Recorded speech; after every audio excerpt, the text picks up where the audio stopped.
pelajari ini, ya, apa yang kita pelajari pada malam hari ini bermanfaat, ya, bukan hanya sekedar informasi, tetapi bagaimana mempengaruhi kehidupan kita. Sehingga ketika kita menghadapi kondisi-kondisi tertentu ataupun peristiwa-peristiwa tertentu, kita bisa menghadapinya seperti apa yang firman Tuhan nyatakan bagi kita.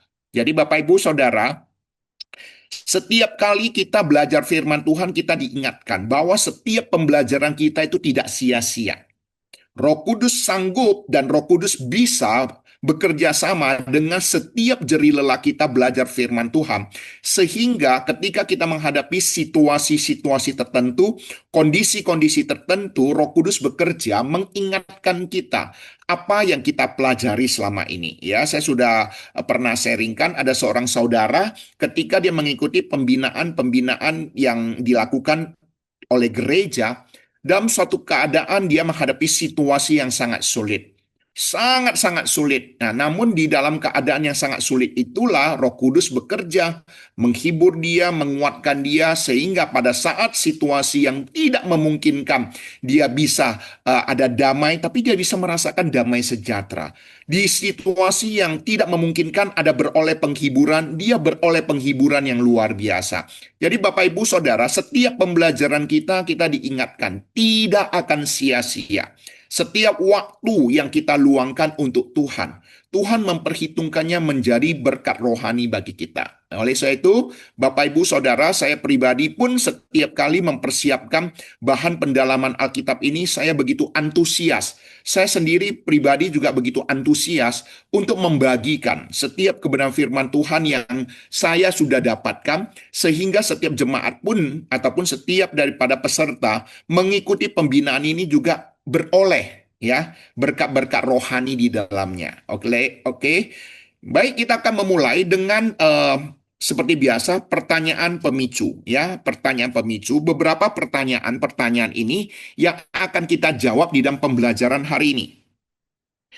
Pertanyaan yang pertama yang akan kita jawab, pertama tentang adakah kebutuhan manusia yang lebih dalam ataupun lebih penting daripada makan dan minum, ya. Jadi bukan sebuah kebetulan di dalam perikop pasal 4 ini berbicara tentang makanan dan minuman, ya, tentang air dan makanan.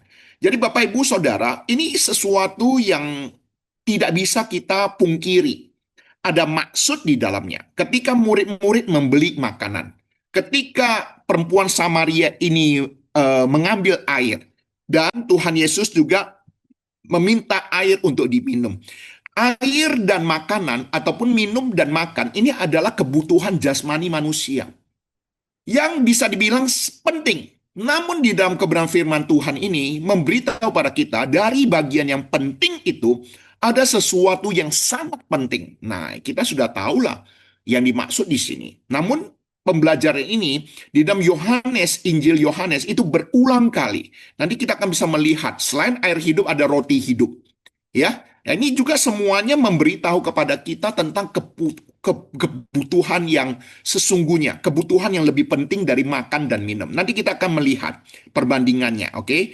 Ya, sekalipun kalian mendengar kalimat ini sederhana, tapi nanti kita akan melihat dari sudut pandang firman Tuhan, bagaimana menghubungkan dengan ayat-ayat firman Tuhan lainnya. Sehingga satu ayat firman Tuhan, satu bagian firman Tuhan itu punya relasi yang sangat erat dengan peristiwa, dengan kejadian, baik itu perjanjian lama maupun perjanjian baru. Kemudian yang kedua, mengapa Tuhan Yesus tidak langsung memberi air hidup kepada perempuan Samaria itu, yang mana dia sudah tertarik untuk meminta air hidup. Ya, nanti kita akan melihat kenapa padahal perempuan Samaria itu sudah tertarik kepada Tuhan Yesus untuk meminta air hidup itu. Tetapi waktu itulah Tuhan Yesus kata apa? Panggillah suamimu. Nah, di sini pasti punya maksud di dalam. Sekalipun perempuan Samaria itu sudah punya kerinduan untuk memperoleh air hidup, tetapi ada sesuatu yang harus dibereskan terlebih dahulu. Nah, ini pembelajaran pada malam hari ini, Bapak Ibu Saudara. Ya. Kemudian yang ketiga, pertanyaan ketiga, bagaimana seharusnya kita memperlakukan orang yang benar-benar kedapatan berdosa? Nah, inilah teladan Tuhan Yesus bagi kita. Di hadapan Tuhan Yesus, tidak ada satu dosa pun yang tersembunyi. Perempuan Samaria ini berusaha menyembunyikan dosanya. Tetapi dosa yang disembunyikan yang bagaimanapun rapinya di hadapan Tuhan Yesus itu jelas adanya. Namun, bagaimana Tuhan Yesus memperlakukan perempuan Samaria ini akan menjadi teladan di dalam kehidupan kerohanian kita, memperlakukan orang-orang yang memang sungguh-sungguh kita anggap berdosa.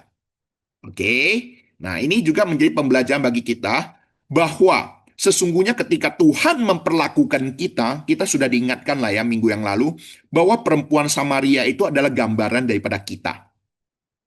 Namun ketika Tuhan Yesus memperlakukan kita dengan demikian, maka kita juga meneladani Tuhan Yesus memperlakukan orang lain yang berdosa, yang mungkin dianggap ya orang-orang luar tidak layak untuk dijadikan teman, tapi kita bagaimana memperlakukan mereka. Ini teladan daripada Tuhan kita Yesus Kristus.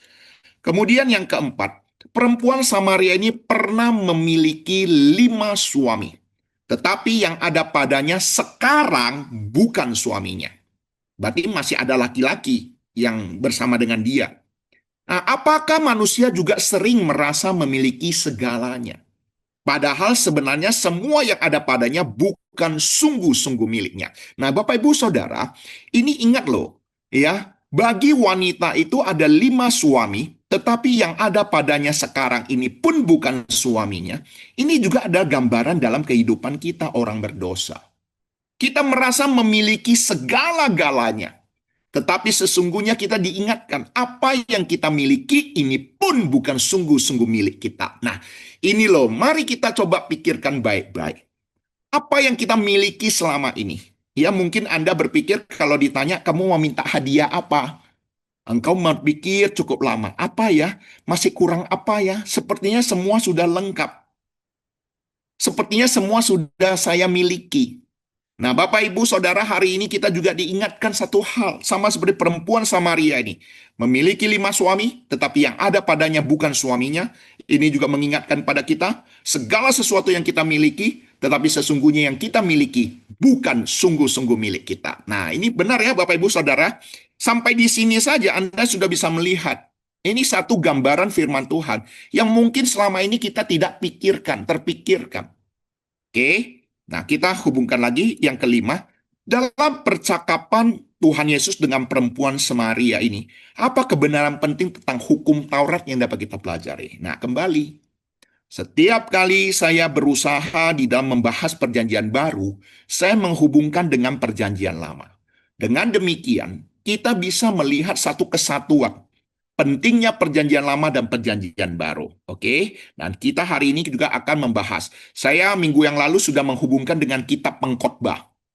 Benar, hari ini ya pasti tidak bisa terlepas juga hal-hal kebenaran di dalam kitab Pengkhotbah itu dinyatakan bahwa di bawah matahari segala jerih lelah manusia adalah sia-sia, ya.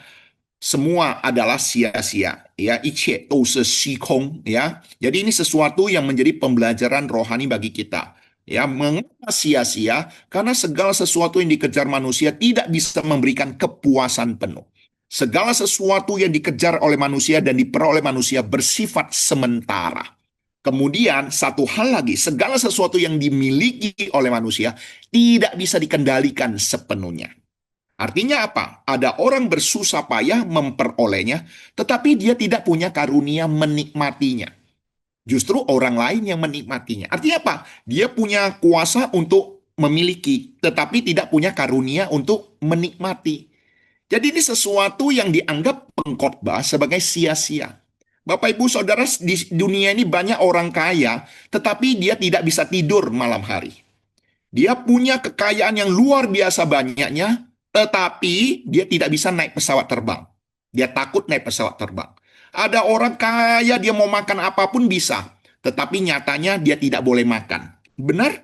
Bapak, Ibu, Saudara, ini artinya apa? Segala sesuatu yang dimiliki oleh manusia dalam dunia ini banyak sekali. Oke, tetapi tidak bisa dikendalikan sepenuhnya. Oleh sebab itu pengkhotbah mengatakan segala sesuatu ada sia-sia. Jadi minimal ada 3.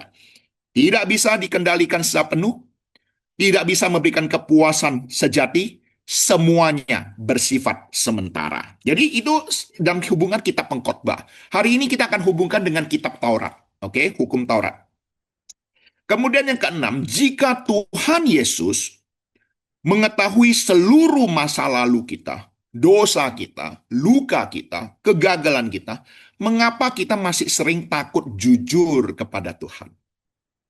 Hari ini saya ingin juga kita belajar untuk jujur di hadapan Tuhan segala dosa dan kesalahan kita dan betapa pentingnya menyampaikan secara terperinci di hadapan Tuhan. Seringkali yang kita doa di dalam doa pengakuan dosa, Tuhan ampunilah segala dosa dan kesalahanku. Tetapi hari ini kita diajarkan untuk bagaimana diingatkan juga bahwa di hadapan Tuhan, dosa-dosa yang sekecil apapun terperinci di hadapan Tuhan. Dan Tuhan menghendaki kita juga boleh menyatakannya secara terperinci kepadanya. Mengapa? Karena dukungan Alkitab akan memberitahu kita pada malam hari ini. Jadi, Bapak Ibu Saudara, minimal ada 6 pertanyaan yang akan kita bahas pada malam hari ini. Semoga kita bisa konsentrasi mengikuti pembelajaran ini dengan baik. Ya, baik, kita akan mulai dengan latar belakang daripada kisah Yohanes pasal 4 ayat 13 sampai 19 ini. Sebelumnya kita sudah belajar melihat ada seorang perempuan Samaria yang datang hendak mengambil air sendirian pada tengah hari, yaitu jam 12 siang. Ini memberitahu pada kita dia menghindari keramaian. Dia mau mengambil air tanpa ada seorang pun tahu. Jam 12 siang adalah jam yang tidak biasa, tidak lazim orang mengambil air. Kenapa? Itu jam yang paling panas, paling terik matahari. Ya, jadi kalau kita sekarang mendengar Eropa sekarang dilanda panas yang luar biasa, Bapak Ibu Saudara bayangkan di Timur Tengah itu panasnya juga luar biasa. Namun di tengah-tengah panas yang luar biasa itulah perempuan, ingat perempuan Samaria keluar mengambil air. Ya, ini memberitahu kepada kita juga bahwa perempuan Samaria ini pasti punya alasan yang sangat-sangat terpaksa dia mengambil air. Kenapa? Karena dia bukan perempuan yang baik-baik, dia seringkali mengambil suami orang sehingga dia takut berjumpa dengan orang lain. Oke?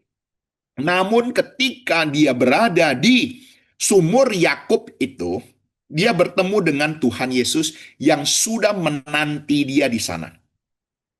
Tuhan Yesus pertama kali dikenal perempuan Samaria ini sebagai orang Yahudi. Dan heran kenapa Tuhan Yesus yang terlebih dahulu membuka percakapan dan meminta air daripada perempuan Samaria ini. Padahal orang Samaria dan orang Yahudi tidak bergaul. Dan pada saat itu pun laki-laki dan perempuan itu punya perbedaan. Tetapi di hadapan perempuan Samaria ini, Tuhan Yesus dianggap berbeda. Orang Yahudi yang berbeda dari biasanya. Tetapi disinilah ada sesuatu hal yang indah. Perjumpaan ini, Tuhan Yesus sengaja harus masuk ke Samaria untuk bertemu dengan perempuan Samaria ini. Dan di balik satu pribadi Samaria ini, ada sekelompok ataupun sejumlah banyak orang, kota-kota di Samaria yang mau percaya pada Tuhan Yesus, yang dibawa untuk percaya Tuhan Yesus. Jadi di sini juga ada satu kuasa penginjilan pribadi. Di balik pribadi seseorang yang diinjili, ada sekelompok orang yang akan diselamatkan. Jadi Bapak Ibu Saudara, ini juga minggu yang lalu kita diingatkan penginjilan pribadi itu begitu penting. Karena jangan kita hanya menilai melihat satu orang yang di depan mata kita. Tetapi sebaliknya di hadapan Tuhan, di balik satu pribadi itu ada sekelompok manusia yang hendak diselamatkan. Ya, jadi ini sebuah pembelajaran rohani yang sangat penting yang membuat kita antusias untuk memberitakan Injil, antusias untuk ber-PI pribadi. Jadi kita bukan hanya berbicara untuk KKR skala massal, itu baru yang terpenting, tetapi justru kalau kita melihat pelayanan-pelayanan Tuhan Yesus, kuasa penginjam pribadi itu begitu penting. Oke. Baik, kita akan melihat mulai dari ayat 13. Yohanes 4 ayat 13 dan 15, ini lanjutan minggu yang lalu. Jawab Yesus kepadanya, barang siapa minum air ini, ia akan haus lagi. Jadi di sini berbicara kepada kita apa? Ini berbicara kepada kita di mana ketika perempuan Samaria itu sudah merasa heran bahwa Tuhan Yesus meminta air kepada dia. Seorang Yahudi meminta minum daripada dia. Tuhan Yesus menjawab perempuan Samaria di dalam keheranannya ini bahwa barang siapa minum air sumur ini dia akan haus lagi. Oke. Nah, kemudian ayat 14, tetapi barang siapa minum air yang akan kuberikan kepadanya, ia tidak akan haus untuk selama-lamanya. Sebaliknya, air yang akan kuberikan kepadanya akan menjadi mata air di dalam dirinya. Perhatikan nanti, ini perhatikan baik-baik ya. Air yang bersumber dari sumur dengan mata air yang ada di dalam dirinya, yang terus-menerus memancar sampai kepada hidup yang kekal. Apa artinya terus-menerus memancar sampai pada hidup yang kekal? Nanti kita akan sama-sama kupas ya, ayat per ayat ini. Kemudian perkataan daripada Tuhan Yesus itu membawa sesuatu dampak. Perempuan ini tertarik. Kata perempuan itu, Tuhan, berikanlah aku air itu, supaya aku tidak haus dan tidak usah datang lagi ke sini untuk menimba air. Nah, perhatikan baik-baik. Apa yang membuat perempuan ini ingin air hidup itu? Air yang tidak akan mendapat haus itu. Sebenarnya di sini pengertian daripada perempuan Samaria ini belum sempurna. Dia hanya memikirkan kemudahan supaya tidak lagi datang ke sumur itu. Bapak, Ibu, Saudara, berapa banyak orang ingin mengikut Tuhan, ingin demi kemudahan, bukan demi kebenaran yang sesungguhnya. Nah, ini juga menjadi pembelajaran bagi kita pada malam hari ini.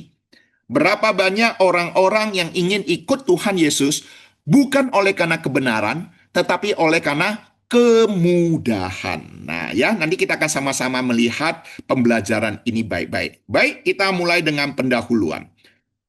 Setiap hari manusia membutuhkan air dan makanan. Tanpa keduanya, tubuh tidak bisa bertahan. Ini berbicara tentang kebutuhan jasmani.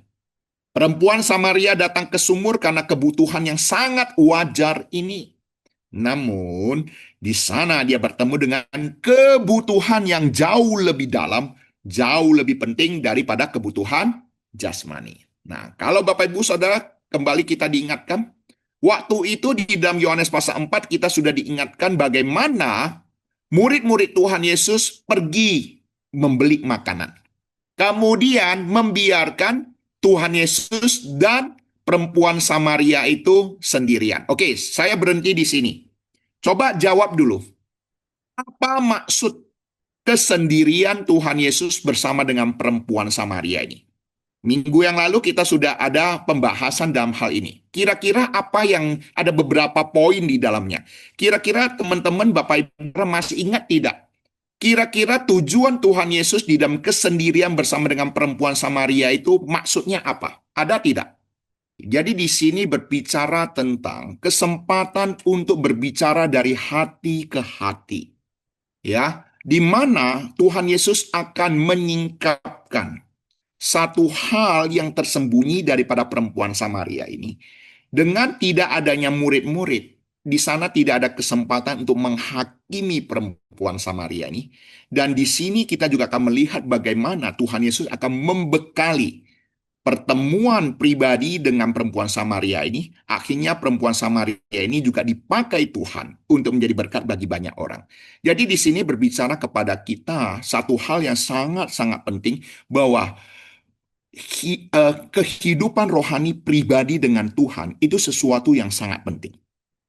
Oke, jadi ini bagus sekali ya Bu Siska untuk jawabannya yang sangat-sangat luar biasa. Baik, kita lanjutkan Bapak Ibu Saudara. Manusia bukan hanya hidup dari roti saja. Ini sesungguhnya mengingatkan kepada kita waktu Tuhan Yesus dicobai di padang gurun.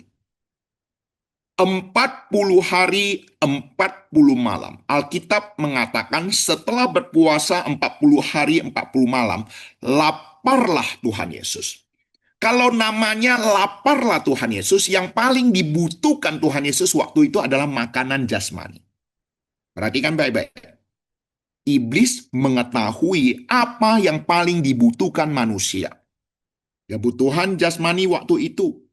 Dan iblis menawarkan apa yang paling dibutuhkan manusia waktu lapar, yaitu makanan jasmani.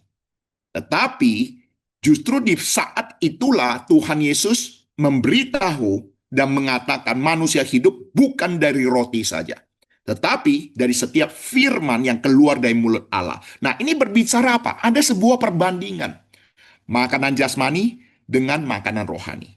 Jadi di sini juga memiliki satu relasi yang sangat-sangat luar biasa. Ini juga menjadi pembelajaran penting dalam kehidupan kerohanian kita.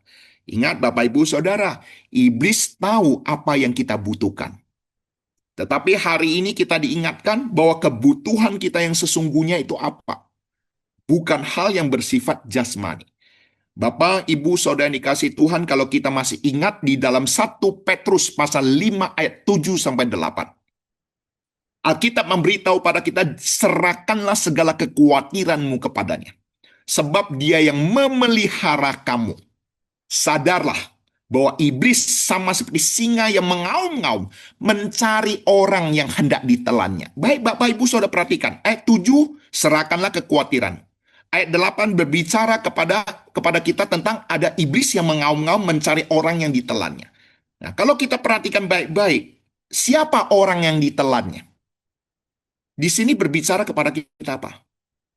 Alkitab memberitahu pada kita, serahkanlah kekhawatiranmu kepadanya karena dialah yang memelihara kamu. Tuhanlah yang memelihara kita. Jangan sampai kekhawatiran kita dipergunakan iblis untuk menelan kita. Kenapa? Karena seringkali kekhawatiran kita itulah yang membuat kita ketahuan kelemahannya. Dari kekhawatiran kita itulah nampak kelemahan kita. Oleh sebab itu Ayub berkata, apa yang kutakutkan itu yang mendatangi aku. Apa yang kucemaskan itulah yang menimpa aku. Kenapa? Iblis mencobai Ayub dari apa yang dia khawatirkan. Bapak, Ibu, Saudara yang dikasih Tuhan. Ingat baik-baik, pembelajaran hari ini mengingatkan kita dan kebenaran ini akan terus saya ulang. Bahwa iblis senantiasa mempergunakan segala kekhawatiran kita. Dia tahu apa yang kita butuhkan. Tetapi hari ini kita diingatkan, ketika ada tawaran-tawaran hal yang bersifat jasmani, kita harus mengerti kebutuhan yang sesungguhnya bukanlah jasmani, tetapi kebutuhan rohani. Dan ketika kita mengetahui kebutuhan kita yang sesungguhnya, yang terpenting adalah rohani, maka kita bisa mengantisipasi segala pencobaan si iblis. Bukan dengan kekuatan kita, tetapi dengan firman yang keluar dari mulut Allah. Ya, jadi Bapak Ibu Saudara di sini juga memberikan tips bagi kita untuk bagaimana menghadapi pencobaan-pencobaan, menghadapi kekhawatiran-kekhawatiran di dalam dunia ini. Oke. Nah, jadi di sini berbicara tentang kebutuhan jasmani dan kebutuhan jiwa rohani kita. Tubuh membutuhkan air dan makanan. Tetapi kebutuhan manusia yang terdalam adalah Tuhan sendiri. Firman Tuhan, kehendak Tuhan, dan hidup kekal di dalam diri Yesus Kristus. Ini berbicara kepada kita bahwa kebutuhan rohani yang terpenting adalah apa? Firman Tuhan. Melakukan kehendak Tuhan. Ini adalah makanan yang sesungguhnya. Ya, nanti kita akan pelajari minggu depan ketika murid-murid menawarkan makanan pada Tuhan Yesus katakan dia sudah punya makanan. Membuat murid-murid juga pada terheran. Nah, kita akan melihat kebenaran yang lebih mendalam minggu depan. Oke?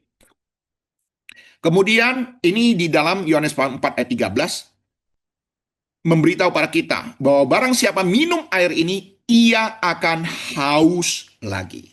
Ya, akan haus lagi inilah yang membuat perempuan Samaria itu kembali ke sumur. Setiap hari harus pergi ke sumur, menimba air, berupaya, berjeri lelah. Kemudian bawa pulang, air itu habis, kemudian juga rasa hausnya kembali ada. Artinya apa? Tidak bisa memberikan kepuasan penuh. Segala jerih lelah manusia di dalam dunia ini, itu tidak bisa memberikan kepuasan sejati. Dan di sini memberitahu pada kita, sama seperti kita saat setiap hari bekerja. Mungkin ada orang katakan aku bangun pagi ke kantor, sore pulang, eh, makan malam, kemudian istirahat, malam tidur, besok pagi bangun lagi, pergi ke kantor, pulang lagi, ya makan, kemudian istirahat bentar, istirahat. Seakan-akan setiap hari yang kita lakukan. Ini bersifat jerih lelah manusia di dalam dunia ini. Ya, nah, oleh sebab itu, ini sesuatu hal yang harus kita mengerti bahwa air dan sumur ini tidak akan memberikan kepuasan yang sejati, akan membuat manusia juga berjerih lelah untuk memperolehnya. Namun ingat ya, di sini bukan berarti Tuhan Yesus tidak menganggap air jasmani itu tidak penting. Ini bukan berarti menunjukkan bahwa Tuhan Yesus menganggap remeh air, tidak. Tetapi Tuhan Yesus hendak membandingkan air sumur dengan air yang sesungguhnya. Haus yang kembali ini juga dihubungkan dalam kehidupan apa yang dikerjakan oleh manusia di bawah matahari. Jerih lelah manusia, yaitu apa? Menghasilkan uang, keberhasilan, puji-pujian manusia, penghiburan daripada manusia. Ingat, semuanya memberikan rasa puas sementara waktunya. Setelah satu kebutuhan termenuhi, muncul kebutuhan berikutnya. Makanya kitab Pengkhotbah kan sudah mengatakan, orang yang mencintai uang tidak akan puas dengan uang. Orang yang mencintai kekayaan tidak akan puas dengan kekayaannya. Mengapa demikian? Jawabannya adalah jiwa manusia diciptakan untuk kekekalan, bukan untuk kesementaraan.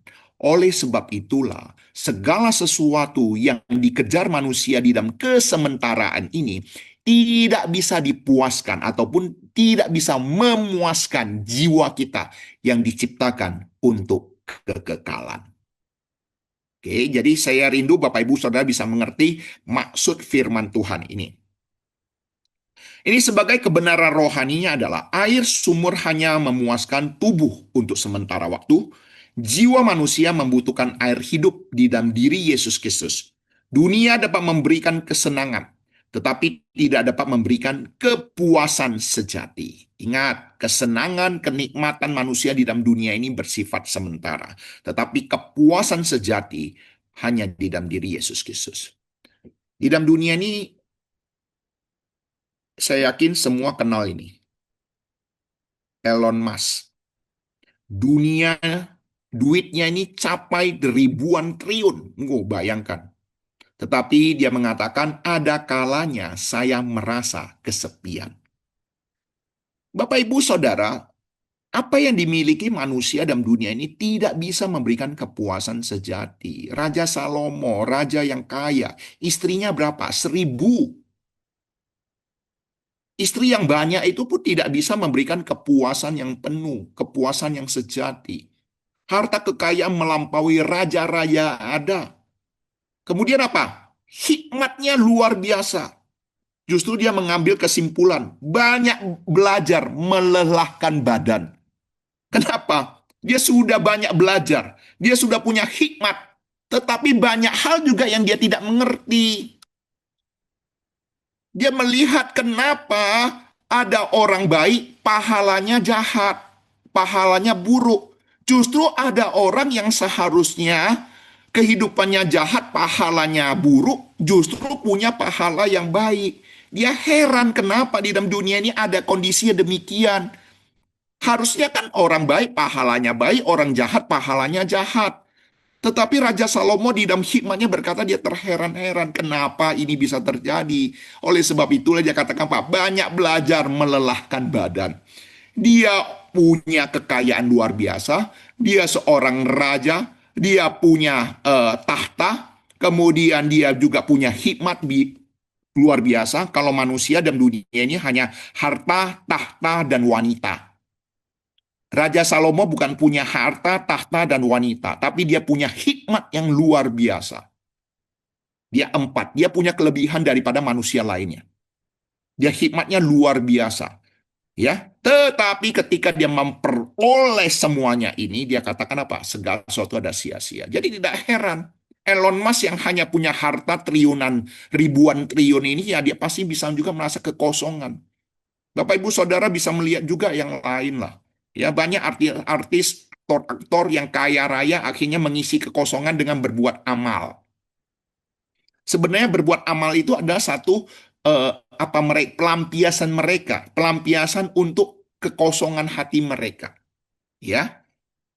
Sebagai aplikasi, apa yang selama ini kita cari untuk memuaskan hidup kita? Ayo coba Bapak Ibu Saudara pikir baik-baik. Apa yang selama ini Anda cari untuk memuaskan hidup Anda? Pekerjaan Anda kah? Uang Anda kah? Keluarga Anda kah?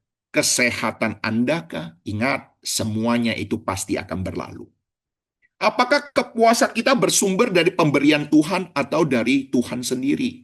Maksudnya adalah kepuasan kita berasal dari Tuhan atau dari hasil usaha kita.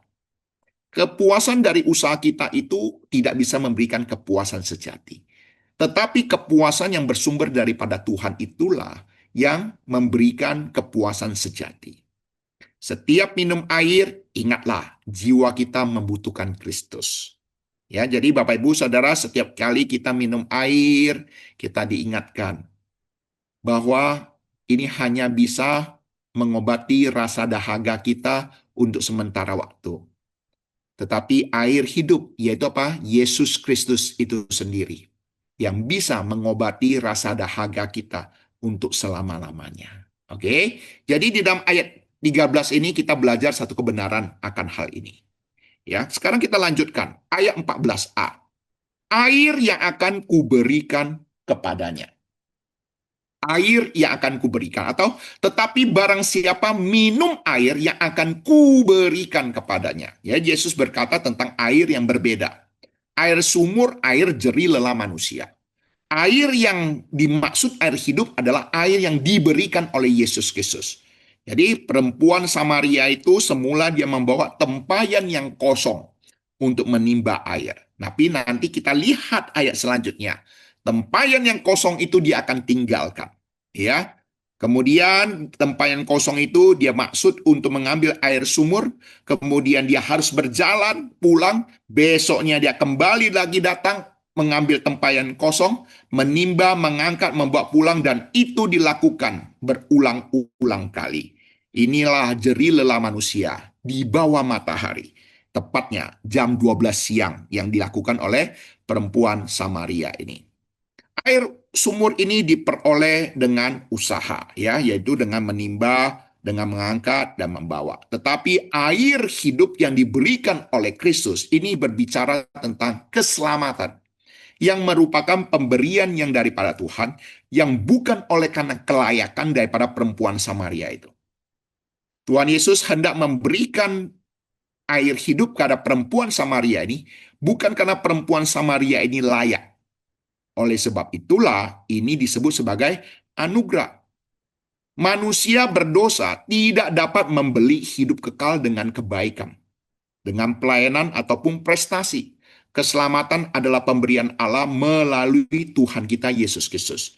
Minggu yang lalu kita sudah sama-sama mendengar, ya, khususnya tentang pelajaran predestinasi, ya. Kasih karunia dan Tuhan Yesus itu berjalan seiring.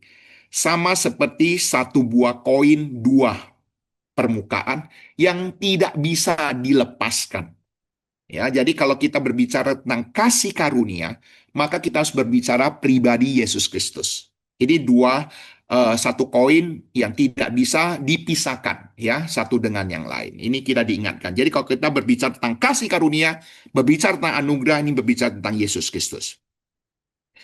Perempuan Samaria ini memiliki masa lalu yang tidak baik. Namun Yesus datang kepadanya dan menawarkan air hidup. Inilah berbicara tentang anugerah Tuhan yang datang pada orang berdosa yang membutuhkan pemulihan. Bapak, Ibu, Saudara, kembali kita diingatkan. Perempuan Samaria ini adalah gambaran kita.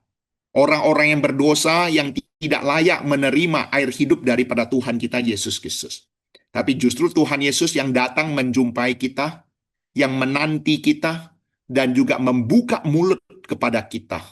Untuk apa? Untuk menyampaikan kebenaran firman Tuhan bagi kita. Nah, Tuhan hendak memberikan air hidup bagi kita. Ini sebuah pembelajaran rohani yang sangat indah, Bapak Ibu Saudara. Kalau kita bayangkan dosa kita sebesar atau seberat perempuan Samaria ini, kita akan begitu menghargai anugerah Tuhan.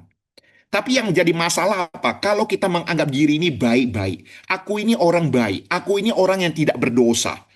Sehingga seakan-akan apa? Aku tidak butuh Tuhan. Aku mengandalkan diri sendiri sudah cukup. Nah, ini masalah Bapak Ibu Saudara. Di dalam dunia ini, ya nanti kita akan bahas. Sama seperti perempuan Samaria ini. Sepertinya dia mengungkapkan dengan enteng saja. Tetapi sesungguhnya Tuhan Yesus menyingkapkan itu adalah sebuah dosa yang besar. Bapak Ibu Saudara, banyak juga orang-orang dalam dunia ini menganggap dia orang yang baik-baik saja, tidak berdosa. Tetapi di hadapan Tuhan, dosanya menjijikan. Hanya saja dia tidak tahu, hari ini kita juga akan bersama-sama belajar. Kira-kira dosa-dosa apa yang selama ini tidak disadari oleh manusia? Yang merasa dirinya baik-baik saja. Nah, ini pembelajaran rohani bagi kita juga, ya. Orang yang tidak merasa diri berdosa, dia pasti tidak butuh Tuhan. Dia pasti berpikir butuh dirinya sendiri. Wong bo pien lang, bo hai lang, bo pak silang, waho lang. Ya, sehingga apa? Tidak butuh juru selamat, tidak butuh Tuhan menolong dia. Ya, jadi kita akan melihat juga untuk berjumpa dengan orang-orang yang demikian, bagaimana kita memberitahu mereka, ya, dengan kasih. Ya, nanti saya akan singkapkan. Jadi di sini juga ada akan menjadi pembelajaran bagi kita untuk memberitakan Injil, ya, untuk memberitakan Injil. Nah, sebagai kebenaran rohani dalam ayat ini, air hidup adalah pemberian Kristus. Orang berdosa tidak diselamatkan karena kelayakannya, tetapi karena Kristus penuh kasih karunia. Ya, jadi ini kebenaran rohani yang seringkali kita sudah dengarkan. Sebagai aplikasi, jangan menunggu hidup sempurna baru datang kepada Tuhan. Tuhan seringkali datang kepada kita. Yaitu apa? Di dalam ketidaksempurnaan kita. Justru semakin besar dosa kita, semakin kita butuh Tuhan. Kalau kita mengetahui bahwa kita ini adalah orang yang tidak layak, justru kitalah yang dilayakkan Tuhan untuk bertemu dengan Dia. Oke, ingat baik-baik ya.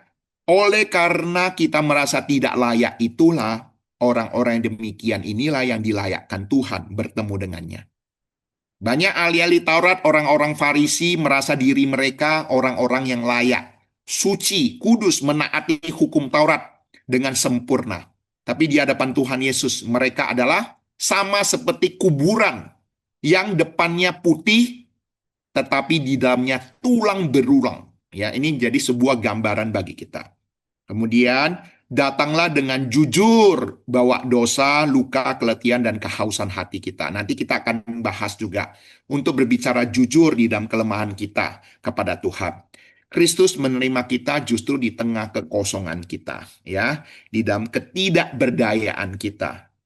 Justru di dalam kekosongan hati kita inilah Tuhan mau mengisi air hidup di dalam kehidupan kita. Ya, ada gambaran Bapak Ibu Saudara, coba bayangkan dua hal ini. Ada orang berpikir begini, kita mengosongkan pikiran kita, lalu membiarkan Kristus hadir di dalam pikiran kita. Dengan kita terus-menerus membiarkan pengajaran firman Tuhan, pikiran Kristus terus-menerus di dalam pikiran kita, sehingga lambat laun pikiran-pikiran kita yang duniawi ini akan terkikis habis. Ya, jadi ada dua pemahaman, ya. Pemikiran yang pertama yaitu kosongkan pikiran. Nah, kalau berbicara tentang kosongkan pikiran, ini bukan ajaran Alkitab. Ini adalah ajaran kebatinan, mengosongkan pikiran. Oke? Tetapi ajaran yang benar adalah mengisi pikiran kita dengan pikiran Kristus. Sama seperti sebuah cangkir yang berisi kopi yang hitam. Oke? Dengan air keran yang terus-menerus masuk ke dalam air kopi tersebut, membersihkan kopi-kopi yang ada itu terus-menerus membual keluar sampai-sampai air kopi yang hitam menjadi jernih. Nah, jadi di sini berbicara kepada kita apa? Untuk terus-menerus mengisi pikiran kita dengan pikiran Kristus. Dengan kebenaran firman Tuhan. Kekristenan tidak mengajarkan kita untuk mengosongkan pikiran, tidak. Oke.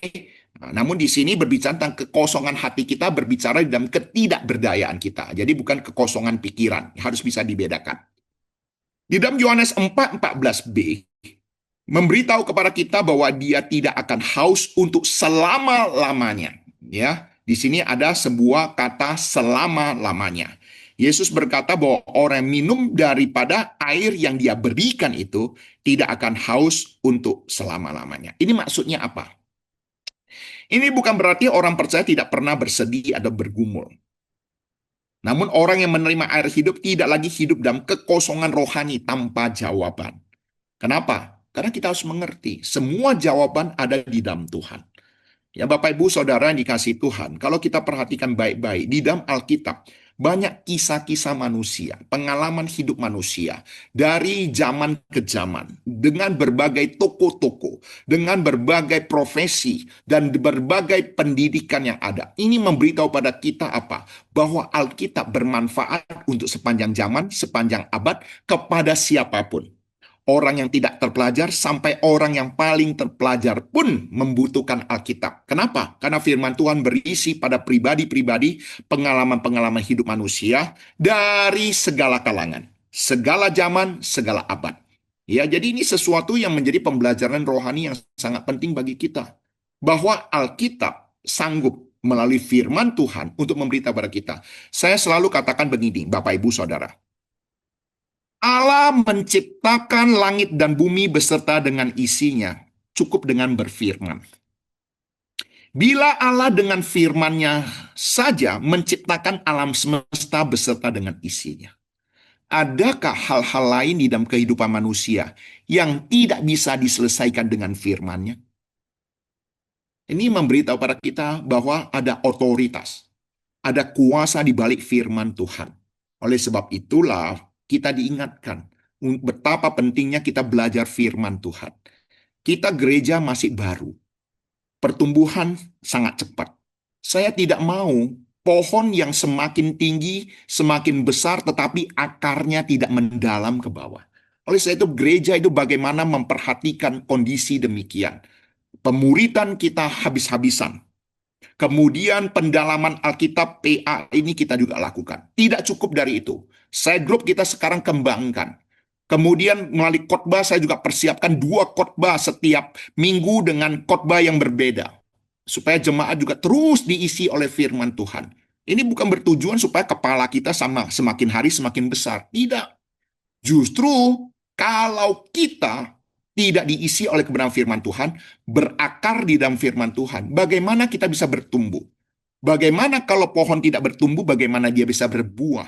Saya khawatir kalau gereja itu terus bertumbuh dan berbuah, tapi tidak berakar. Ini masalah. Oke? Oleh sebab itu, Bapak Ibu Saudara bisa melihat, saya tidak akan, rekan-rekan hamba Tuhan juga mengerti akan posisi saya. Setiap kali saya mau PA ini, saya harus berusaha mempersiapkan baik-baik. Jauh-jauh hari saya sudah berusaha mencari informasi, mencari bahan, mencari materi, supaya bahan yang disampaikan ini juga bisa memberkati. Ya, jadi Bapak Ibu Saudara, cobalah kita sama-sama menghargai firman Tuhan ini.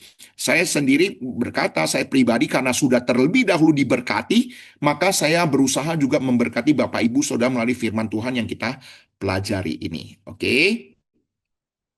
Kemudian kepuasan dunia dan juga kepuasan di dalam Kristus. Ya, di sini sudah memberitahu kepada kita kepuasan dunia ini hasil jerih lelah manusia dan bersifat sementara. Tetapi kepuasan dari Kristus ini adalah kepuasan yang diberikan oleh Kristus dan bersifat selama-lamanya. Kemudian nanti kita akan melihat kepuasan dunia adalah bersifat eksternal, kepuasan di dalam Kristus bersifat internal. Dan kepuasan yang bersifat internal ini akan memancar keluar. Nah, maksudnya apa? Nanti kita akan sama-sama juga perhatikan, ya. Jadi kepuasan dunia ini bergantung pada keadaan di luar. Kepuasan dalam Kristus berakar dalam hubungan dengan Allah yang kekal dan tetap ada saat badai datang. Bapak, Ibu, Saudara, saya berulang kali mengatakan kalimat yang sama. Damai sejahtera yang sejati bukan dipengaruhi oleh luar, eksternal, tetapi internal. Situasi, kondisi yang bagaimanapun juga engkau hadapi di luar, tetapi hatimu ada damai sejahtera.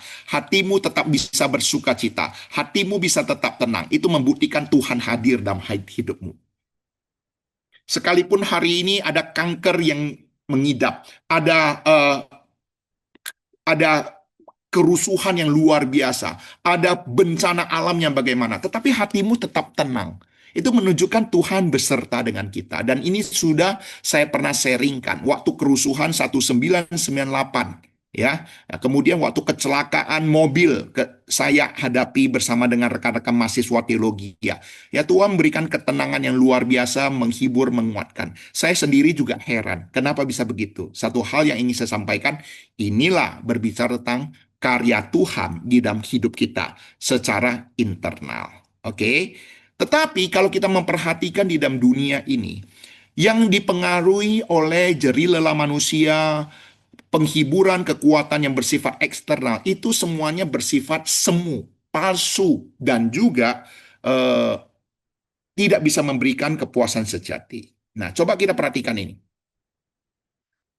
Ini informasi di berita Tempo yang mengatakan terlihat ceria. Ini sebab banyak komedian bunuh diri menurut para ahli. Ini sesuatu hal yang ironis, bukan? Bahwa para komedian dia bisa menghibur orang lain, membuat orang tertawa, tapi sesungguhnya hati mereka yang terdalam punya kekosongan, ketidakpuasan, bahkan bisa bunuh diri. Nah, ini isi beritanya kira-kira demikian. Jadi Bapak Ibu Saudara, ini saya mau bagaimana mendaratkan apa yang kita pelajari ini bukan hanya sekedar pengetahuan, tapi bagaimana diaplikasikan ya di dalam kehidupan kita. Jadi ada informasi yang perlu kita ketahui. Perhatikan, di dalam majalah Tempo ini memberitahu kita demikian. Tak jarang kita menemukan kasus bunuh diri yang dilakukan oleh para komedian. Sebut saja Robin Williams hingga Brody Stephen. Seluruhnya meninggal dengan cara menghabisi diri sendiri. Fakta itu sangat disayangkan, mengingat sebagai komedian, masyarakat lebih sering melihat mereka ceria, penuh canda tawa. Dokter psikiater di Smart Mind Center Rumah Sakit Gading Pluit, Andreas Kurniawan, menjelaskan bahwa setiap orang pada dasarnya tentu memiliki beban tersendiri dalam hidup. Tak terkecuali komedian. Sayangnya, para komedian memiliki tugas yang berat, yakni membuat setiap orang terhibur dan tertawa. Jadi sebenarnya ada tekanan juga bagi para pelawak-pelawak. Ya, para komedian-komedian itu. Mereka itu dipanggil, digaji, dibayar untuk membuat orang tertawa. Padahal mereka sendiri juga punya masalah yang sangat berat. Nah, Bapak Ibu Saudara bisa melihat di Indonesia ada sebuah eh, komedian yang sangat luar biasa terkenal. Tetapi coba perhatikan, hidup rumah tangga mereka berantakan. Ya, pemimpin mereka bercerai. Ya kan? Sebenarnya ada satu masalah yang sangat berat sekali. Satu persatu, bukan satu. Anak buahnya satu yang perempuan juga kawin cerai. Ya, bahkan menikah hanya beberapa hitungan hari. Ya, menikah hanya hitungan hari bercerai. Ya, jadi ini sesuatu yang nyata Bapak Ibu Saudara. Padahal mereka kelihatan di depan mereka tertawa, membuat orang tertawa. Tapi sesungguhnya di dalam hati mereka yang terdalam, kekosonganlah yang mereka miliki. Oleh sebab itu Bapak Ibu Saudara, ini apa yang Tuhan Yesus juga katakan, akulah roti hidup. Di firman Tuhan tadi, Yohanes pasal 4 berbicara tentang air hidup, nanti Yohanes 6 kita akan belajar tentang roti hidup. Barang siapa datang kepadaku, ia tidak akan lapar lagi. Dan barang siapa percaya padaku, ia tidak akan haus lagi. Jadi Bapak Ibu Saudara perhatikan baik-baik. Firman Tuhan hari ini memberitahu pada kita ada perbandingan makanan minuman dunia ini dengan makan dan minum secara rohani. Oke, sebagai aplikasi. Saat hati kosong, jangan lari ke hiburan atau medsos atau kesibukan. Ini peringatan bagi kita. Jangan berpikir hati kosong kita pergi karaoke, kita pergi diskotik, kita pergi minuman, ya, untuk menghibur kita. Jangan. Kita sebagai orang Kristen bukan ke sana. Oke? Datanglah pada Kristus melalui doa, firman, ibadah, dan persekutuan. Baca firman Tuhan, sekalipun sulit, paksa. Ingat, saya selalu katakan demikian. Pada saat kita malas berdoa, sesungguhnya kita diingatkan masa itu adalah masa yang paling penting kita berdoa. Pada saat kita malas untuk baca Alkitab, kita diingatkan pada masa itu adalah masa yang paling krisis bagi kita untuk bangkit baca Alkitab. Ya, jadi ini artinya apa? Melihat ke atas, tidak langsung ikut down ke bawah. Seperti tubuh perlu minum setiap hari, jiwa juga perlu hadirat Tuhan setiap hari. Kesendirian bersama dengan Tuhan setiap hari. Ya, jujur saya sebagai hamba Tuhan kadangkala juga bisa lemah. Ya, saat teduh juga kadang bisa kosong. Tetapi firman Tuhan itulah yang selalu mengingatkan saya. Ya, untuk saya menyampaikan firman Tuhan, saya juga sendiri harus melakukannya. Ya, waktu-waktu bersaat teduh, beribadah dengan Tuhan itu harus menjadi prioritas. Ya, nah, kita harus ingatlah ya melakukannya. Oke, ayat 14c akan menjadi mata air di dalam dirinya. Ini yang tadi saya katakan. Ya, bahwa kalau air sumur dari eksternal masuk ke dalam, tetapi mata air hidup ini dari dalam yang memancar keluar. Oke. Jadi di sini bisa melihat bahwa air di ember bisa habis, tetapi mata air terus mengalir. Kenapa? Karena memiliki sumber. Ya, dan sumbernya berasal daripada Yesus Kristus yang tidak akan habis untuk selama-lamanya. Apa artinya mata air yang terus memancar? Ini berbicara tentang menjadi berkat. Hari ini kita sudah diberkati. Kita harus belajar memberkati. Ya, jadi istilah memancar keluar sampai hidup kekal artinya apa? Seumur hidup kita. Bukan hanya menjadi penerima berkat, tetapi kita boleh menjadi saluran berkat. Jadi ini prinsip kita memberitakan Injil. Dan inilah prinsip utama daripada perempuan Samaria ini bisa kembali ke kotanya. Yang semula dia takut orang tahu, sekarang dia tidak takut lagi. Dia masuk ke kerumunan orang banyak, memperkenalkan Yesus Kristus kepada mereka. Ya, ini sesuatu hal yang luar biasa. Ya, jadi Bapak Ibu Saudara, saya rindu kita juga yang sudah memiliki berkat rohani, jangan hanya untuk diri sendiri, tetapi juga menjadi berkat bagi banyak orang. Oke, sebagai aplikasi. Apakah hidup saya hanya menampung berkat atau sudah menjadi saluran berkat? Di rumah, di gereja, di tempat kerja, apakah kehadiran saya memancarkan Kristus? Memancarkan kasih Kristus? Kasih, kesabaran, pengampunan, dan pengharapan adalah buah dari mata air yang hidup dari dalam keluar. Bapak, Ibu, Saudara, di luar banyak orang mungkin saja melukai kita. Perkataan-perkataan manusia dari luar masuk menusuk hati kita. Tetapi ingat, kalau di dalam hati kita ada mata air kehidupan, itu akan memadamkan fitnahan yang ada atau luka-luka hati di dalam pikiran kita, di dalam hati kita. Ya, dan juga memadamkan api amarah yang ada di dalam hati kita, sehingga kita diingatkan firman Tuhan mengampuni mereka, mengasihi mereka, mendoakan mereka. Ini yang firman Tuhan katakan, tidak mudah. Tetapi Tuhan ingin memberitahu pada kita, bukan kekuatan kita melakukannya, tetapi Kristus yang hidup di dalam kita lah yang melakukannya. Ya, jadi sesuatu hal yang harus kita pahami. Ayat 14d, yang terus-menerus memancar sampai pada hidup yang kekal. Ini yang saya katakan. Artinya apa? Terus-menerus. Ya, bukan berhenti satu titik atau satu tahap saja, tetapi terus-menerus. Ya, manusia bukan hanya perlu makan hari ini dan berhasil hari ini. Manusia membutuhkan keselamatan kekal. Yesus datang memberi hidup yang melampaui semua kebutuhan sementara. Ya, ini yang sesuatu yang harus kita pahami. Yohanes 4 ayat 15, respon perempuan Samaria ini. Ya, kita melihat ketika Tuhan Yesus sudah memberitahu tentang air hidup itu, membuat perempuan Samaria ini tertarik. Dia meresponi dan mengatakan apa? Tuhan, berikanlah aku air itu. Pemahamannya belum sempurna, tetapi dia mulai terbuka. Iman sering dimulai dari kesadaran sederhana. Saya membutuhkan Tuhan. Jadi Bapak Ibu Saudara, ini sesuatu hal yang positif. Ketika di dalam bersahabat dengan teman-teman kita, berbicara dengan teman-teman kita, ya, ada respon daripada mereka ingin mengetahui lebih baik, lebih jelas. Itu sesuatu hal yang positif yang bisa kita responi, yang kita sikapi, ya. Iman sering dimulai dari kesadaran sederhana. Saya membutuhkan Tuhan. Perempuan ini datang ke sumur untuk mencari air sumur, air biasa. Tapi ia bertemu dengan sang sumber air hidup. Ia datang membawa tempayan, tapi Yesus membuka percakapan tentang kekosongan jiwanya. Ia datang sebagai orang yang mungkin dipandang rendah, dianggap remeh, dihina, tapi Yesus menyambutnya dengan kasih dan kebenaran. Yesus tidak menolak perempuan ini karena masa lalunya. Yesus tidak mempermalukannya untuk menghancurkannya. Yesus menyingkapkan hidupnya supaya ia dipulihkan. Nah, ini nanti kita akan melihat ayat selanjutnya. Yesus menyingkapkan hidupnya supaya ia dipulihkan. Ini adalah anugerah. Tuhan tidak menunggu manusia sempurna baru datang padanya.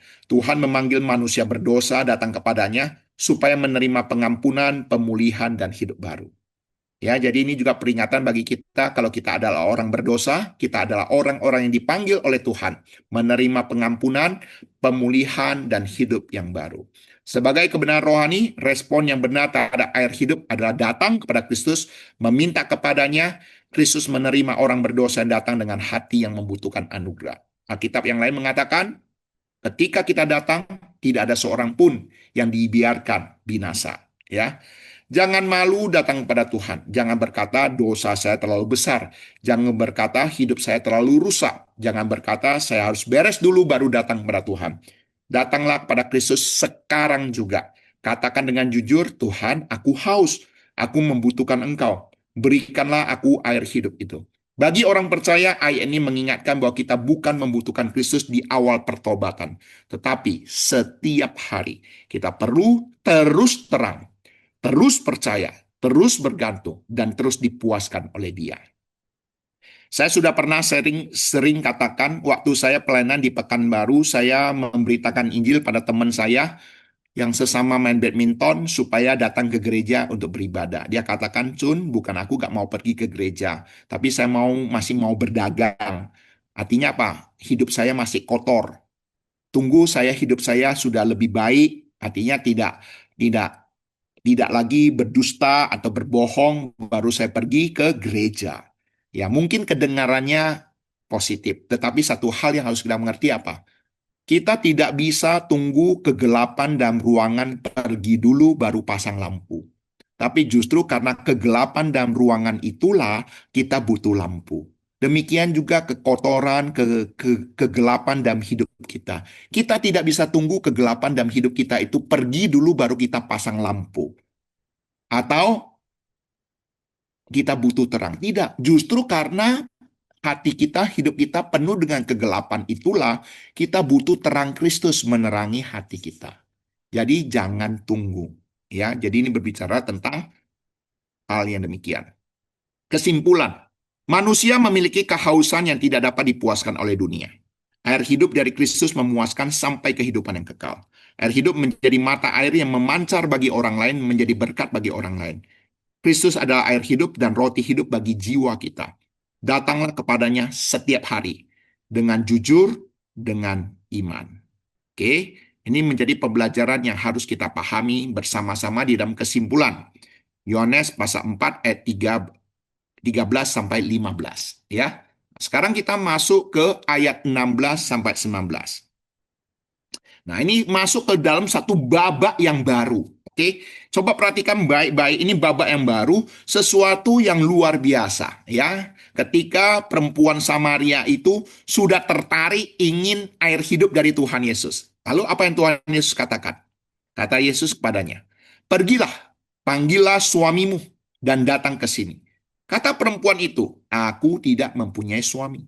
Yesus berkata, "Tepat katamu, sebab engkau sudah mempunyai 5 suami, dan yang ada sekarang padamu bukanlah suami." Kata perempuan itu, "Tuhan, nyata sekarang padaku bahwa engkau seorang nabi." Nah, perhatikan baik-baik Bapak Ibu Saudara. Ini ada proses ya, kita sudah diingatkan juga ya. Kenapa dari percakapan tentang air hidup, tiba-tiba Tuhan Yesus menyuruh perempuan Samaria ini memanggil suaminya. Ya, nah, jadi ini sesuatu babak yang luar biasa. Ya, teknik penginjilan Tuhan Yesus yang luar biasa. Oke, sebagai pendahuluan. Tuhan Yesus menawarkan air hidup kepada perempuan Samaria. Sebuah gambaran keselamatan, kepuasan sejati, anugerah Allah yang diberikan melalui Yesus Kristus. Tetapi kenapa tiba-tiba berbicara tentang suami? Kan sesuatu yang sepertinya tidak nyambung. Seakan-akan ini sesuatu yang tidak klops gitu loh. Dalam percakapan tiba-tiba ngomong-ngomong asik-asik ngomong, sudah tertarik, suruh pula suami saya.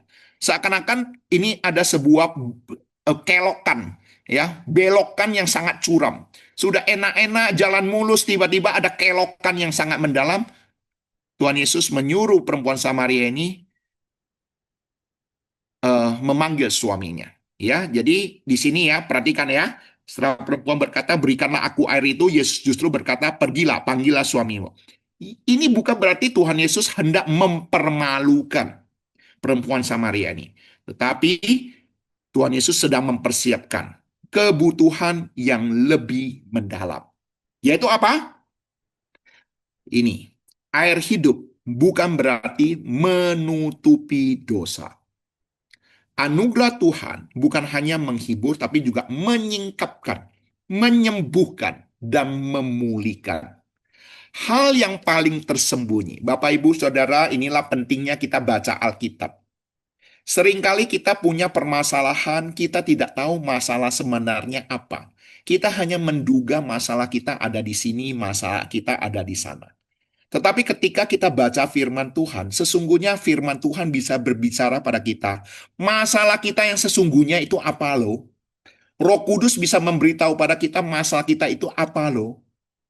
Demikian juga Bapak Ibu Saudara dalam percakapan dengan perempuan Samaria ini sebenarnya ada kekosongan jiwa yang luar biasa dibandingkan dengan kehausan yang secara jasmani daripada perempuan Samaria ini.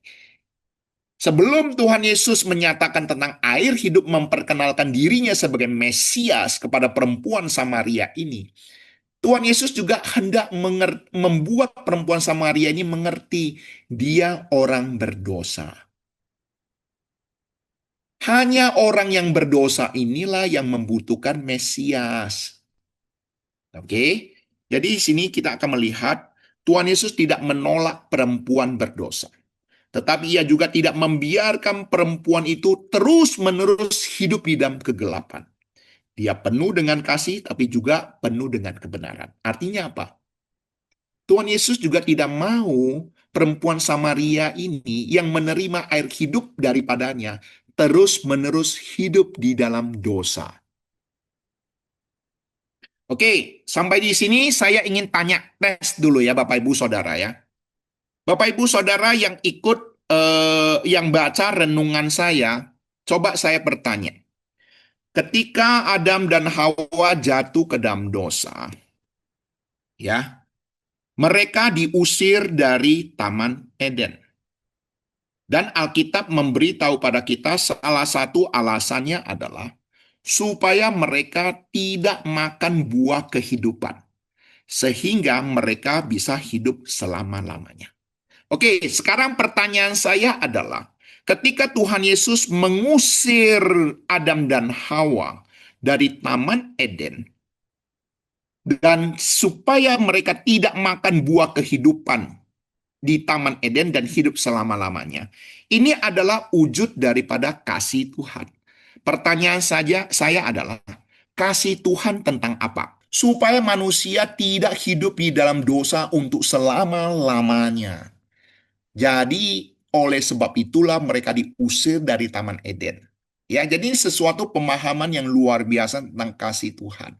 Oke, nanti kita coba pelan-pelan lah pelajari lagi ya, Bapak Ibu Saudara ya. Kita kembali lagi ke bagian firman Tuhan kita hari ini. Renungan kita coba dibaca, itu punya maksud kebenaran firman Tuhan yang sangat memberkati kita lah ya. Saya bukannya nggak ada kerjaan, susun itu untuk kalian baca. Saya berusaha untuk bagaimana jangan sampai satu hari pun tidak ada, sekalipun di tengah-tengah kesibukan ya. Tapi ini semuanya bermanfaat bagi kita ya. Saya jujur katakan setiap kali saya membagikan firman Tuhan, saya sendiri pun sudah diberkati. Saya juga diberkati, makanya saya juga setiap kali renungan firman Tuhan itu pasti ada kebenaran yang penting ya. Oke, sekarang kita lanjutkan ke Yohanes 4 ayat 16. Membawa manusia kepada kejujuran. Nah, ini ya di dalam pembicaraan itu ya, ini akan mengajar kita juga berbicara tentang kejujuran. Pergilah, panggillah suamimu untuk datang ke sini ya. Nah, di sini berbicara Yesus tahu bahwa persoalan perempuan itu bukan hanya persoalan air sumur. Ada kehausan yang lebih dalam di hatinya. Ada luka, ada dosa, ada kegagalan relasi, ada rasa malu, ada kekosongan hidup. Ada apa? Ada ketidakpuasan. Nah, jadi Bapak Ibu Saudara di sini harus memberitahu kepada kita juga ya tentang ketidakpuasan ya daripada wanita itu. Ya, namun di sini juga ada luka hati, ya, ada kekecewaan, ada ketidakberdayaan. Ya, jadi ini sesuatu hal yang kita melihat bagaimana Tuhan berusaha memulihkan perempuan Samaria ini sebelum dia memperkenalkan dirinya sebagai Mesias. Ingat Bapak Ibu Saudara, Tuhan Yesus di dalam ayat Alkitab inilah yang akan memperkenalkan dirinya kepada Mesias. Ini ya, atau bisa dikatakan pertama sekali Tuhan Yesus memperkenalkan diri secara langsung itu pada perempuan yang berdosa. Oke, ini sesuatu hal yang luar biasa. Sebelum seseorang menerima pengampunan, ia perlu sadar bahwa dirinya adalah orang berdosa. Tuhan Yesus sedang mengundang perempuan itu untuk berhenti bersembunyi. Bapak, Ibu, Saudara, salah satu hal yang perlu kita ketahui, Allah sebelum mengutus Yesus Kristus datang ke dalam dunia ini, Dia terlebih dahulu memberikan hukum Taurat kepada manusia. Melalui hukum Taurat itulah manusia mengenal dosa. Jadi tujuan daripada hukum Taurat bukan memulihkan manusia dari dosa. Bukan membuat manusia tidak berdosa. Tetapi hukum Taurat diberikan Allah supaya manusia mengenal dosa. Sama seperti cermin. Tujuan dari cermin adalah untuk mengetahui wajah kita kotornya di mana. Tetapi cermin tidak bisa menyucikan wajah kita. Tidak bisa. Dia hanya memberitahu kepada kita dosa kita di mana. Kotornya wajah kita di mana. Tetapi cermin itu tidak bisa menyucikan kotornya wajah kita. Demikian juga dengan hukum Taurat. Hukum Taurat tidak bisa menyucikan dosa. Hukum Taurat diberikan supaya manusia mengenal dosa. Dan ketika manusia sudah tahu dia berdosa, dia butuh keselamatan. Ketika dia tahu dia butuh keselamatan, maka dia butuh juru selamat.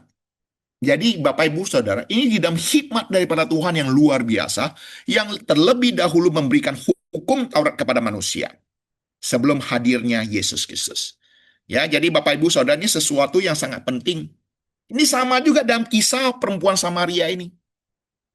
Sebelum Tuhan Yesus memberitahu dia adalah Mesias, Tuhan Yesus mau bahwa perempuan Samaria ini tahu dia orang berdosa.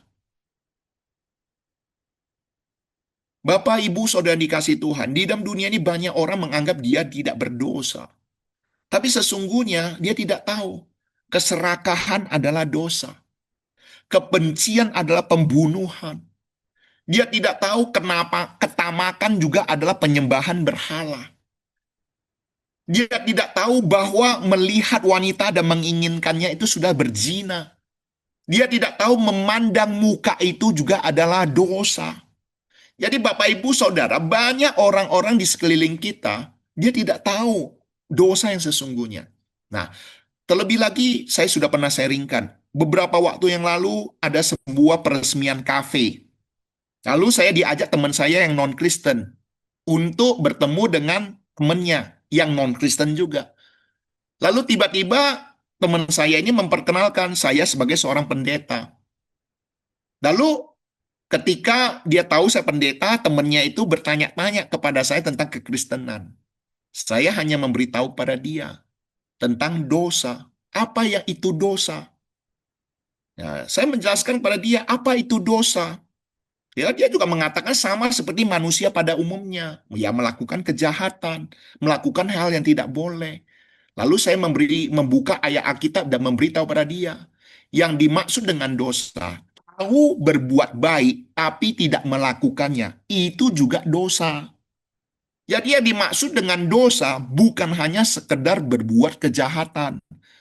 Tahu hal yang baik tapi tidak melakukannya, itu dosa. Sekarang numpang tanya, kamu ada dosa tidak? Sekarang manusia jatuh ke dalam dosa bukan karena ketidaktahuan. Dosa diperhitungkan karena ketidaktaatan. Nah, wah, dia langsung catat itu ayat Alkitab. Dia langsung foto kalau nggak salah. Jadi Bapak Ibu Saudara, ini loh kondisi orang-orang di sekitar kita. Mereka menganggap diri mereka baik-baik. Wah, bo pian lang, bo hai lang, bo lau lang, bo pak si lang, wah si ho lang. Tetapi ketika ditanya, lu cai ho su lu bo ki ini si coy, lu cainya bo. Nah, ini nggak tahu dia. Nah, inilah tugas kita untuk memberitahu bahwa di dalam dunia ini tidak ada seorang pun yang tidak berdosa. Semua manusia telah berdosa. Semua manusia butuh keselamatan. Dan keselamatan hanya ada di dalam diri Yesus Kristus. Karena kita sesama manusia adalah orang berdosa. Usaha manusia juga terbatas.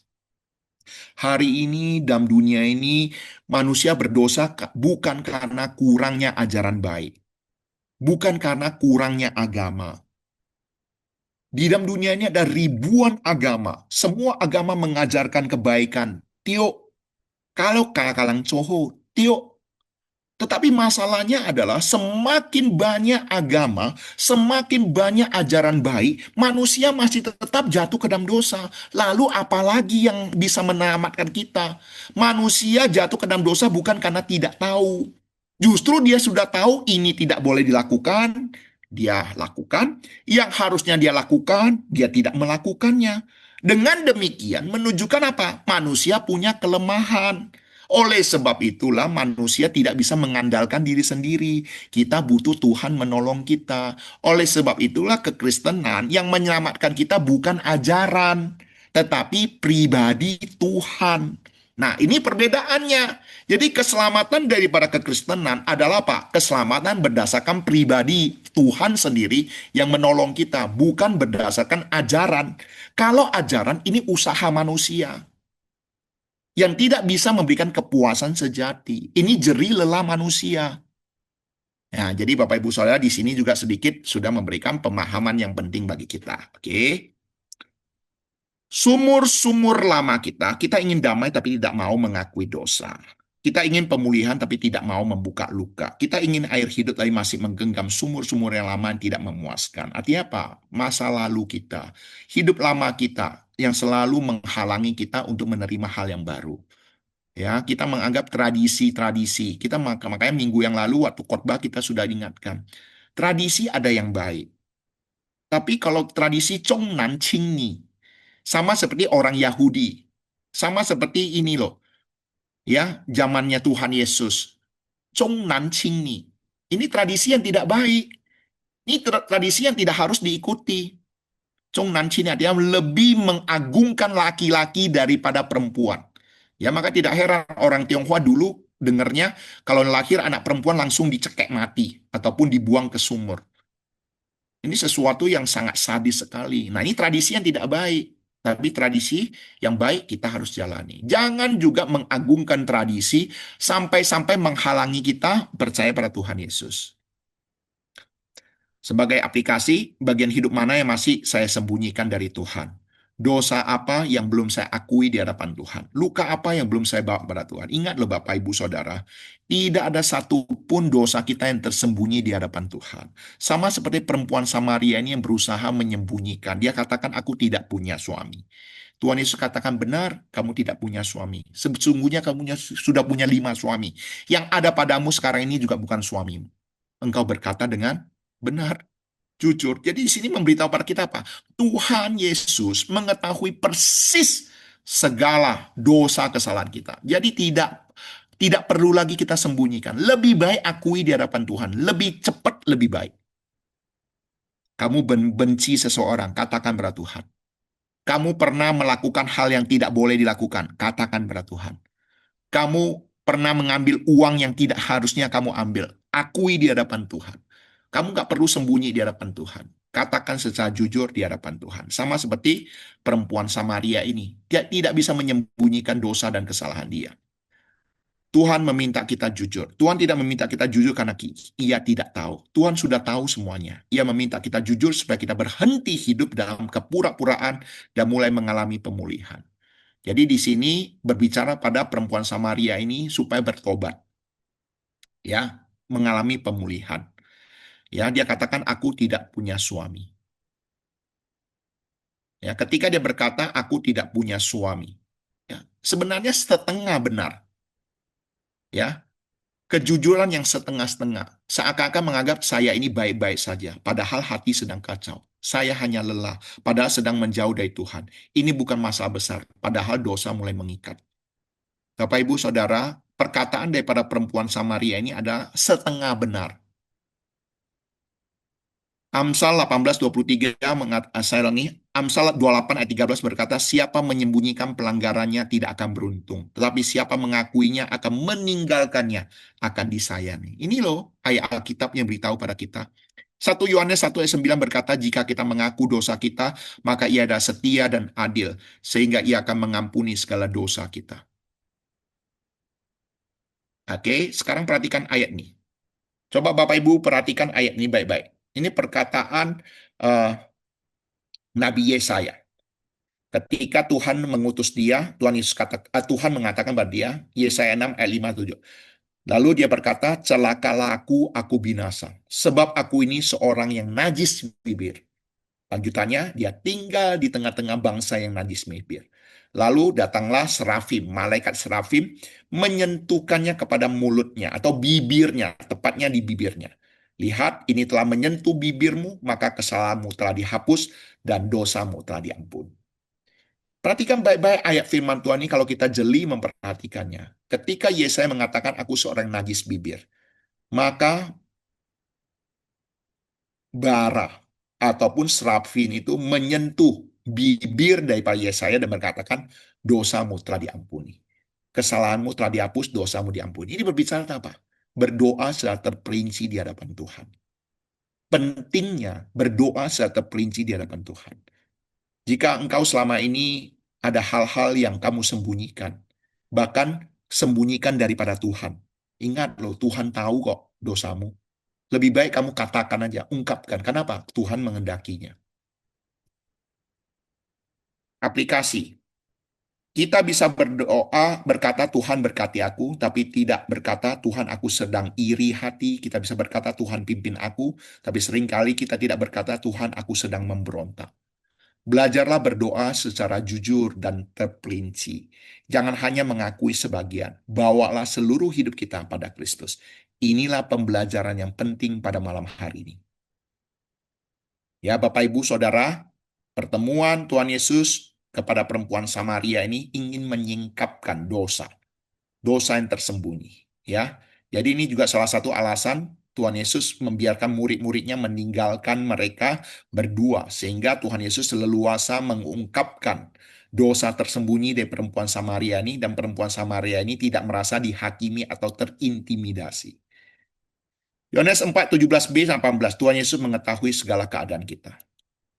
Dua hal yang indah tentang Kristus. Pertama, Yesus mengetahui dosa dan masa lalu kita sepenuhnya. Kedua, Yesus tetap datang mendekati kita. Ia yang lebih dahulu menawarkan air hidup pada kita. Bapak, Ibu, Saudara, inilah kabar baik yang luar biasa bagi kita. Tuhan tahu masa lalumu bagaimana. Tuhan tahu kok dosamu yang tersembunyi apa. Tapi ingat firman Tuhan hari ini berkata apa? Tuhan Yesus yang datang mendekati kita. Tuhan Yesus yang datang mencari kita. Tuhan Yesus yang membuka mulut bagi kita. Dan Tuhan Yesus akan menawarkan air hidup bagi kita. Inilah Injil. Tuhan mengetahui dosa kita sepenuhnya. Tapi dalam Kristus ia tetap menawarkan anugerah. Ia tidak menyetujui dosa. Tetapi dia mengasihi orang berdosa. Ia datang membawa terang. Oleh sebab itu, jangan lari. Datanglah. Jangan lari dari Tuhan karena dosa. Justru karena dosa, kita harus datang pada Tuhan. Kasih Tuhan bukan izin untuk berdosa, tetapi kuasa untuk bertobat.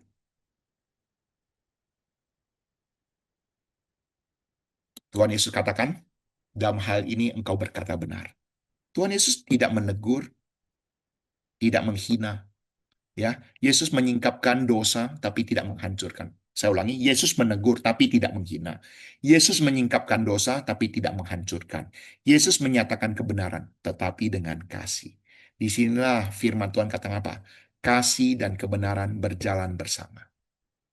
Tuhan ingin menyatakan kasih pada perempuan Samaria ini. Tapi perempuan Samaria ini, Tuhan juga menghendaki perempuan Samaria ini hidup di dalam kebenaran. Artinya apa? Tidak terus-menerus hidup di dalam dosa. Demikian juga Bapak Ibu Saudara. Tuhan menghendaki kita, mengasihi kita, tapi juga menghendaki kita meninggalkan dosa. Ini pembelajaran rohani yang penting bagi kita pada malam hari ini.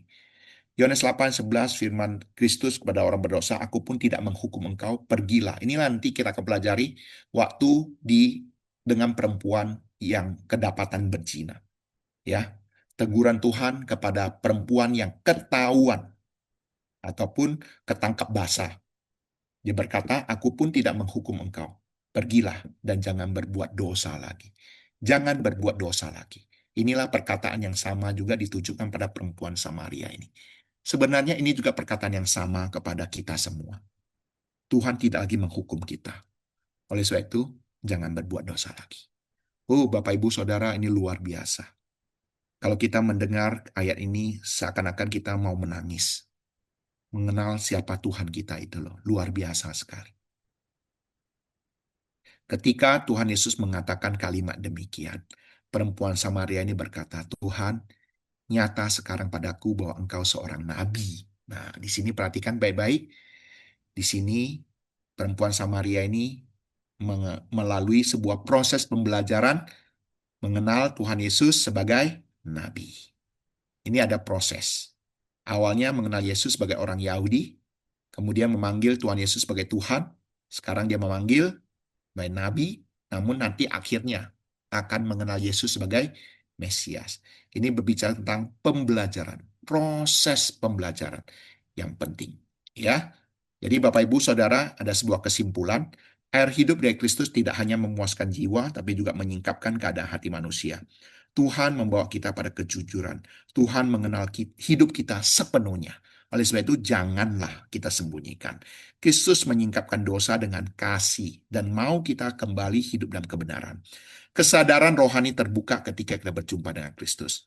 Air hidup diberikan pada orang berdosa, sadar bahwa dirinya haus, rusak, dan membutuhkan Kristus. Puji Tuhan ya untuk kebenaran firman Tuhan hari ini yang luar biasa.